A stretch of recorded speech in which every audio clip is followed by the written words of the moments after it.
36 seconds, that was the time between a military police car passing by a couple who were walking on a street in the outskirts of Sao Paulo and a woman getting shot in the abdomen. This woman was walking home holding hands with her husband, and this was on a Friday around 3 a.m.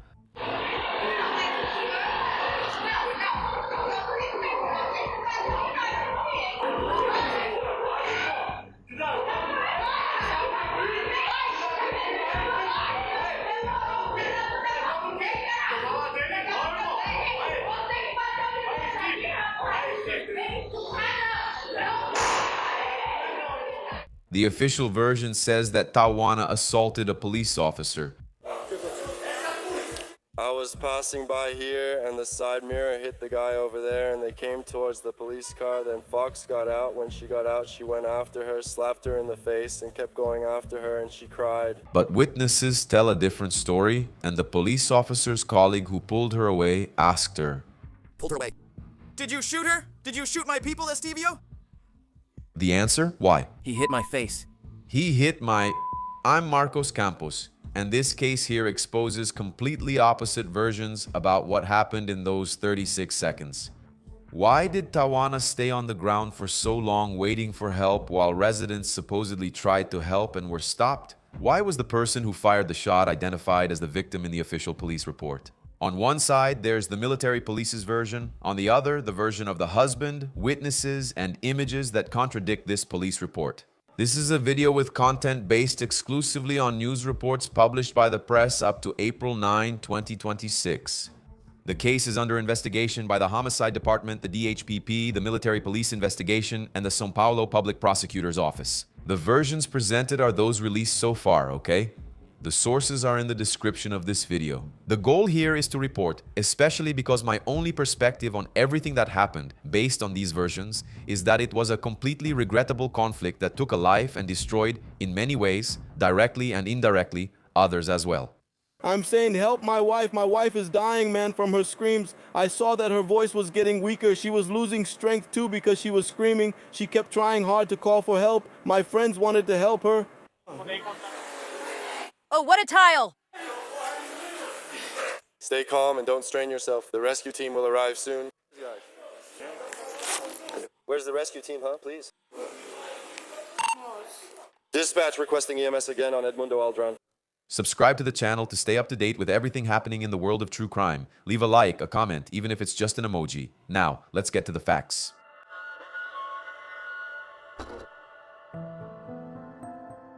I'll start then with the official version that's directly in the police report filed by the officers involved.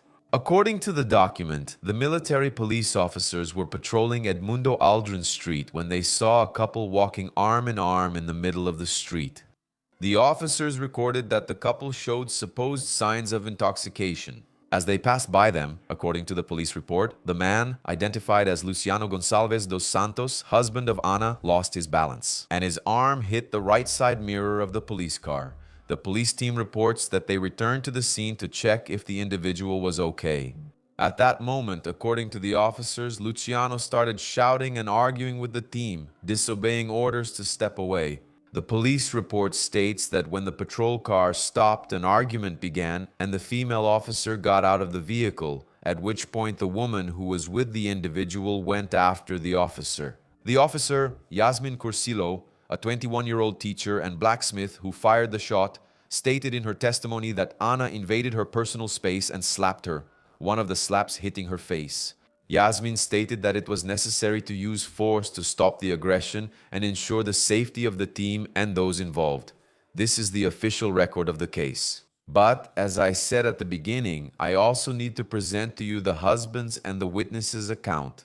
Luciano Gonçalves dos Santos, a 37-year-old construction worker, tells a completely different story. According to his statement, he and Ana were coming back from a friend's house when they saw a motorcycle speeding down the street, being chased by two police cars. Shortly after, a third police car passed very close to the couple. In Luciano's words, to the outlet Ponte Jornalismo, the police car came at me on purpose, passed really close to us, and the side mirror hit my elbow. At the time, it even made a noise, and my wife asked why they were doing that. According to Luciano, the police car then backed up. He reports that Officer Yasmin got out of the police car cursing and assaulting his partner. She came over kicking my wife and slapping her in the face. At no time did Anna attack first, and she never got close to the officer's weapon. The family's lawyer, Viviane Lemay, also told the Ponte Portal that she watched the body camera footage from Officer Aiden Silva Suarez, who was driving the police car and wearing the equipment. According to this lawyer, it was only 36 seconds from the moment the police car passed by them until the shot was fired.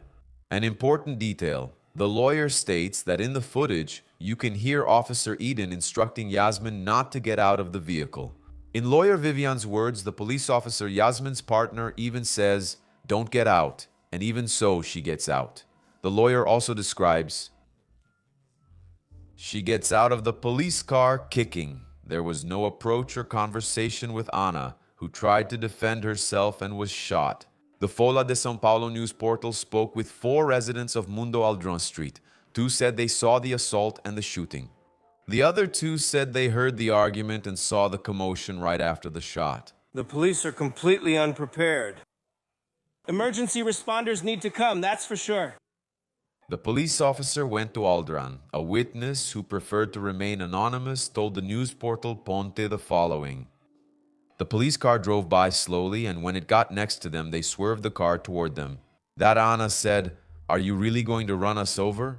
That's when they backed up and Officer Yasmin got out all worked up, cursing the girl and calling her a tramp. That same witness who said that also described what happened next. Then the officer punched her and kicked her in the private parts. That Anna crouched down but managed to get up and slapped Yasmin's hand, who still wasn't holding her gun. After that slap, the officer took a step back, drew her gun, and fired. Well, these are the versions presented, the official one and the witnesses, but we also have footage from cameras that recorded the whole incident. There are 3 types of visual records of this case, okay? A street security camera, Officer Whedon's body camera, Yasmin's partner, and videos recorded by residents after the shot.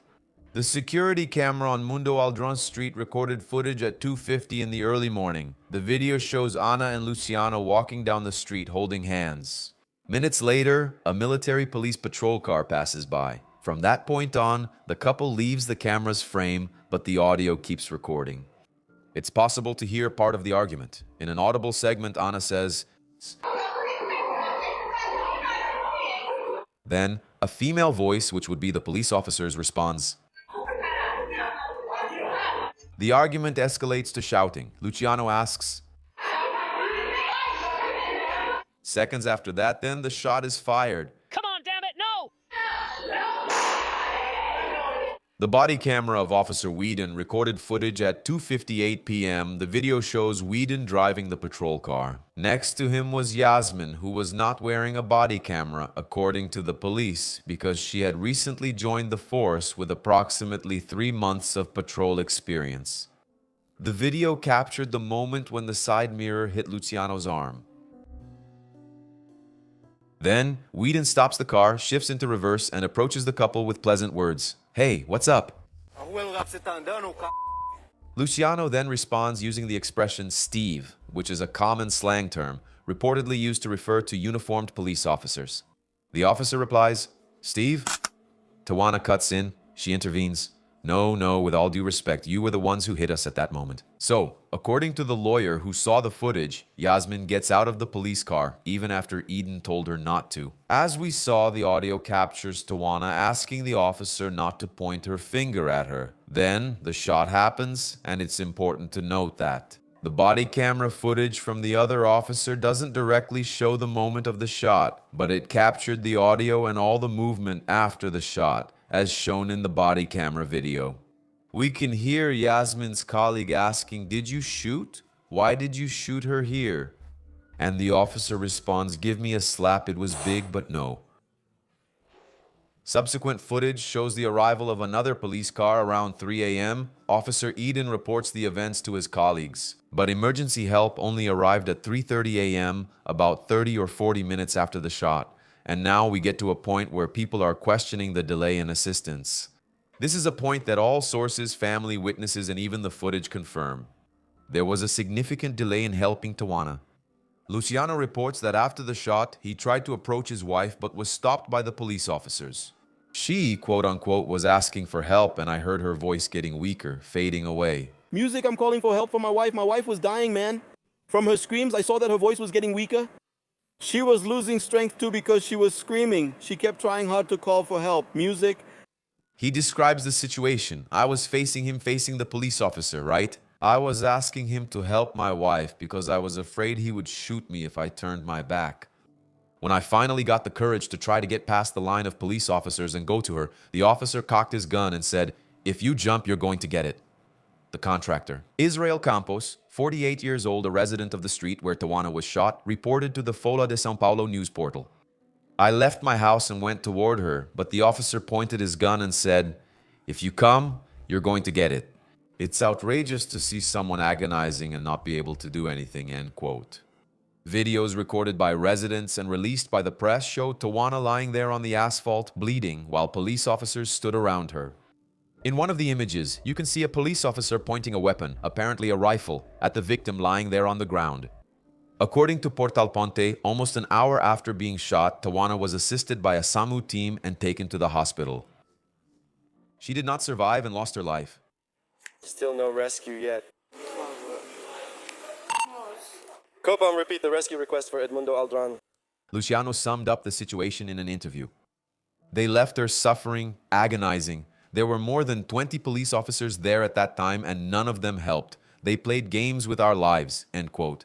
The São Paulo Public Security Department stated in a note that the assistance to the victim at the scene and the victim's transfer to a medical facility are also being investigated. An important detail of this case is in the police report itself, according to the report by the Ponte News portal. In the police report, filed after Tawana's death, Luciano was charged with the offense of resisting an officer, while Officer Yasmin was listed as the victim. The case was initially referred to G-Crim, the Special Criminal Court, which handles criminal offenses with lower potential for harm. In other words, in the initial report, Tawana's homicide was not treated as a crime, but as a legitimate action by the officer in response to an alleged attack. This classification was challenged by the family, and later, the case began to be investigated by the Civil Police's Homicide and Personal Protection Department, as well as through a military police inquiry. The São Paulo Public Prosecutor's Office, through the Special Group for Public Security and External Control of Police Activity, also initiated proceedings to investigate the death. The family's lawyer, Viviane Lemay, stated that the recorded cause of death was hemorrhage resulting from blunt force trauma. Yasmin Cursino Ferreira was 21 years old at the time of the shooting. She was a second-class soldier in the São Paulo Military Police, had recently joined the force, and had been on patrol for about 3 months. According to information from the military police, Yasmin was not wearing a body camera at the time of the incident. The reason given for this was her having recently joined the force. However, the Public Security Department stated that the absence of the mandatory equipment is also being investigated by the Military Police Internal Affairs. After the incident, Yasmin was removed from operational duties, as was Officer Eden, who was driving the patrol car at the time. The weapon used in the shooting was seized for forensic analysis, and Tawana's death sparked an immediate reaction. In the Cidade Tiradentes community, on the night of Friday, April 3rd, residents took to the streets in protest. According to official records, there were 5 roadblocks set up around Alexandra Davidenko Street. Tawana was honored at a wake on Sunday, April 5th, amid strong emotion, and new protests took place on Monday, April 6th, on the same street where she was shot. Protesters carried signs that read, "We want an answer and justice for Tawana." The São Paulo Public Security Department released an official statement about the case. The Public Security Department deeply regrets the death of Tawana da Silva Salmazio and expresses solidarity with her family. The case is being investigated by the Department of Homicide and Protection of the Person with Priority, and it is also the subject of a police inquiry with oversight by the Internal Affairs Departments. The 2 police officers involved have been removed from operational duties, and the weapon used in the shooting has been seized. The statement also says the following: all footage recorded by body cameras during the incident, including that of the officer's partner, has already been identified and attached to the investigations. Military Police Internal Affairs are also investigating the officer's lack of mandatory equipment. Tawana da Silva Salmazio was 31 years old. She worked as an assistant and had 5 children. Faria was 32 years old on April 8, 2026. In the police report filed after her death, she was listed as having resisted arrest, and the officer who fired the shot was listed as the victim. Foram 36 segundos entre momento. The police car passed by the couple and the shot that killed her. Her children depended directly on Tawana's income for food, according to family members interviewed by the press. And up until the completion of this research, no formal charges had been filed against the officer. And as I mentioned at the beginning, this case is so emblematic when it comes to time. There was a lot of talk in the media about the 36 seconds between the police car passing by and the shot, 36 seconds that changed so many lives. One of them was taken away forever, but it directly and indirectly impacted many people. Literally a case of misunderstanding in quotes. Extremamente lamentável. But so far, everything that has been investigated and reported, I tried to summarize here for you. All the sources are there in the description. The goal here, of course, is always to inform without making any value judgments. After all, it's up to the authorities to conduct a careful and thorough investigation so that everything fits together and it ends in a way that lets us see justice done. Thanks for your company, a kiss from the redhead, and see you next episode.